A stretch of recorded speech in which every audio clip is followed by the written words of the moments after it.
ফেসবুকে পরিচয়, তারপর গড়ে ওঠে প্রেমের সম্পর্ক, কিন্তু বাড়ির লোকজন কিছুতেই এই সম্পর্ক মেনে নিচ্ছিল না। অবশেষে পালিয়ে যাওয়ার সিদ্ধান্ত, পালিয়েও শান্তি নেই। মেয়ের বিয়ের বয়স হয়নি, তাই দায়ের হলো অপহরণের অভিযোগ। বিয়ে পাগলি মেয়ের ঠাঁই হলো হোমে। তারপরও ফাটল ধরেনি প্রেমের সম্পর্কে। 18 বছর বয়স পূর্ণ হতেই ফের প্রেমিকের হাত ধরে পালিয়ে যায় ওই তরুণী। ধূপগুড়ি বাসিন্দা মাজিদা পারভিন ও চ্যাংড়াবান্ধার বাসিন্দা আমিনুল ইসলামের এই প্রেম কাহিনী এখন চর্চার বিষয় হয়ে দাঁড়িয়েছে। মেয়ের বিয়ের বাড়ির তীব্র আপত্তি সত্ত্বেও রবিবার বিয়ের পিড়িতে বসে পড়ল মাজিদা ও আমিনুল। ঘর ছাড়া এই যুগলের বিয়ে দিলেন চ্যাংড়াবান্ধার বিশিষ্ট ব্যবসায়ী তপন কুমার দাম। তিনি সাজলেন পাত্রীর বাবা। বিয়েতে পাত্রের বাড়ির লোকজন উপস্থিত থাকলেও পাত্রের বাড়ির কেউই হাজির হয়নি। একজন কন্যা দায়গ্রস্ত পিতার মতো এলাহি আয়োজন করে বিয়ের অনুষ্ঠান করলেন তপনবাবু। নিজে হিন্দু ধর্মাবলম্বী হয়েও মুসলিম সম্প্রদায়ের ওই যুগলের 4 হাত এক করে সাম্প্রদায়িক সম্প্রীতির এক অনন্য নজির গড়ে তুললেন সমাজসেবী তপনবাবু। অবশ্য এটাই প্রথম নয়, এর আগেও তিনি এরকম 3টি বিয়ে দিয়েছেন। তপনবাবু জানিয়েছেন, যুগলের বিয়ে দিতে পেরে খুবই ভালো লাগছে। প্রাণ ভরে ওদের আশীর্বাদ করছি। নিজেদের প্রেম অবশেষে পরিণতি পাওয়ায় বেজায় খুশি নবদম্পতি। আজকে আপনার বাড়িতে কিসের একটা অনুষ্ঠান হলো, কিছু বলবেন আমাদেরকে একটু? এটা একটা বিয়ার অনুষ্ঠান। আমি 2 মাস আগে এই যে মেয়েটাকে আমি মেয়ে বানাইছিলাম, তার অরিজিনাল যে বাবা মা হয়তো বিয়াটা দেয়নি এই ছেলের সঙ্গে, তো যেহেতু আমাকে বাবা ডাকছে, আমি আজকে তাকে আমার বাড়িতে একটা অনুষ্ঠান করে, বিয়ার মতন অনুষ্ঠান করে আমি আমার জামাইয়ের হাতে তুলে দিলাম। জামাইয়ের বাবা ওরা আসছে, 10-20 জন বরযাত্রী আসছে। আমি একটু ছোট্ট অনুষ্ঠান করে ওদেরকে আমি আমার কন্যাদায়গ্রস্ত থেকে আমি করে দিলাম যে মেয়েটাকে বিয়ে দিয়ে আমি ওদের সংসারে জড়িত করি। তা ওনার বাবা মা কেন বিয়ে দেয়নি ওনার সাথে?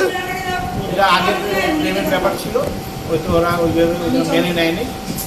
আর আগে ওর বয়সটাও একটু কম ছিল, এখন ওর বয়স পুরোপুরি সম্পূর্ণভাবে ম্যাচিওর।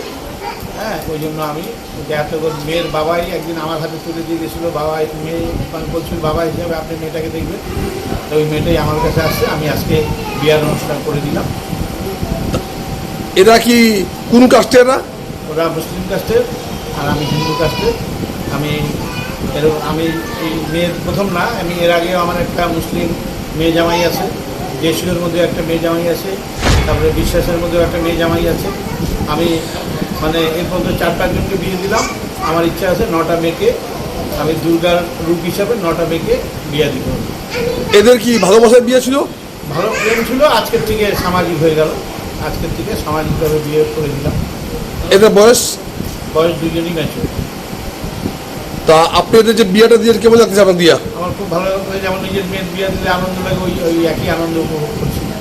আজকে আপনার বাড়িতে দেখেন বিভিন্ন অনুষ্ঠান হচ্ছে, ভরি ভোজ হচ্ছে, এই সময় কি বলবেন? আমি সবাইকে নিমন্ত্রণ করছি, পাড়া প্রতিবেশী, গ্রামের কিছু লোক, গ্রামের যারা পঞ্চায়েত অনেক নিমন্ত্রণ করছি, যারা বরযাত্রীও এসছে আমার বাড়িতে। আমি এখন মেয়ে জামাইকে আমার বাড়িতে অনুষ্ঠানটা করার পরে খাওয়া দাওয়া করিয়ে আমি বিদায়। তা মানে মেয়ে বাড়ি থেকেও আসছে আজকে? মেয়ের বাড়ি থেকে কেউ আসে নাই, মেয়ের বাবা হিসেবে আমি। আর ছেলের বাড়ি থেকে? ছেলের বাড়ি থেকে সবাই আসছে। তা আপনি বাবা আসছে, আরও বন্ধু বান্ধব আসছে, আত্মীয় স্বজন আসছে। তা আপনি আজকে পুরো খুশি আছেন তাহলে? আমি পুরো খুশি। এরকম আরো আগামী দিন প্রোগ্রাম আরো করবেন?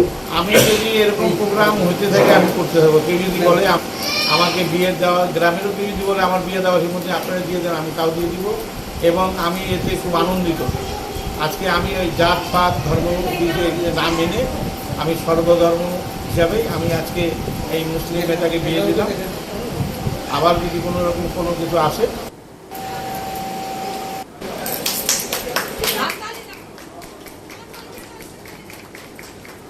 কি জানাচ্ছে নবদম্পতি, শুনবো।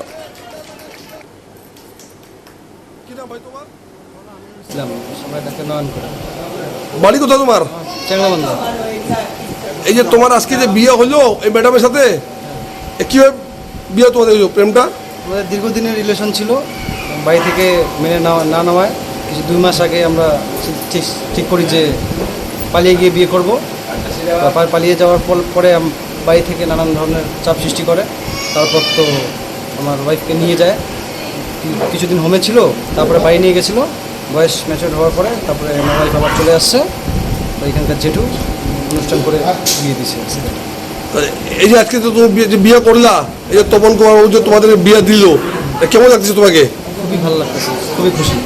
খুশি আছো? এটা কি তোমাদের ফেসবুক প্রেম? হ্যাঁ, কতদিনের প্রেম ছিল? দীর্ঘ 1 বছর। 1 বছরে। এই মেয়ে বাড়ির লোক কি তোমাদের স্বীকার করছে কোনো? মেয়ের বাড়ির লোকের সাথে তেমনভাবে কথা হয়নি, কোনো রকম যোগাযোগ নেই ওদের সাথে। কি নাম আপনার? মসজিদে পারবো বাড়ি কোথায় আপনার? তা আজকে যে আপনার যে বিয়ে হলো এই ভাইয়ের সাথে, কিভাবে আপনার কিভাবে ভালোবাসা হয়েছিল? ফেসবুকে। কতদিনের প্রেম ছিল আপনাদের? তা আপনার বাড়ির লোক বিয়ে দেয় নাই কেন? জানি না। জানি না তো এই যে তপন কুমার বাবু আপনার যে বিয়েটা দিল, এতে আপনি খুশি আছেন? তা তপন কুমার বাবুকে আপনি নিজে বাবা মনে করবেন? কি নাম আপনার? মসজিদে পারবো কি নাম আপনার? মসজিদে